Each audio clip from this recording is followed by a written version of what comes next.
So we started doing some research today on the spirit of victimhood. And we just started it this morning, really, a few minutes ago. Really haven't gotten deep into it. But just coming to realize this notion of victimhood and how yesterday God was saying, like, when people have been victimized at a young age or at some point in their life and that victimhood wasn't acknowledged to where they were actually given closure for that victimhood, then what happens is they get trapped in that space, in that place, mentally. What it does is it starts to actually distort reality for them because Satan is the father of lies. And so what happens is when trauma happens and we're victimized, but there's not a lot of clarity that comes to let us really see it through the lens of truth, especially God's truth, then what happens is that affects the way we see reality. So now we'll just see reality through this lens of like victimhood, and it literally paints everything. So then what happens is we'll never really be able to see where we're victimizing someone else because we're still looking for somebody to acknowledge that we've been victimized. For instance, like I got married and I struggled with pornography, right? And like the spirit of adultery.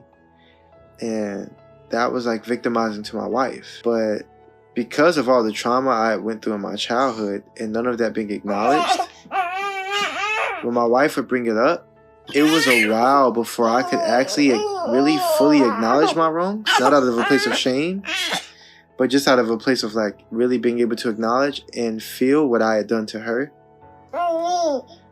Because I was still looking for her to be able to acknowledge the victimization that had been done to me. And so it was keeping me from being able to see the fullness of how that was completely separate, though, the victimization she had been through or I was doing to her.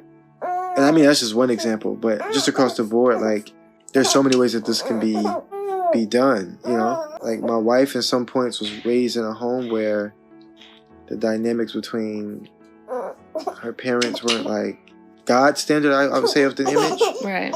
But then also, too, she just experienced certain things in her childhood and also in her first marriage. So then when we came together, certain ways she was victimizing me, but she couldn't see it. Just in a way that she would like treat me or respond to me. Yeah. But it was because she was like, no, she never had anybody really acknowledge her victimization. Because when the people who were victimized her, none of them actually were willing to acknowledge what they did. Instead, they all just blamed her for what they were doing because they were victimized. And so they had the spirit of victimhood. And so we're realizing now just how dangerous the spirit of victimhood is. Yeah. We as a people have just gone through so much in general, whether it's our families, things that have happened within our families, things that have happened growing up, just society at large, you know, dealing with racism and like having all these traumas and traumatic experiences. And not even us per se, but even generationally, like epigenetics. And so like that just being stored in our DNA. And a lot of steep.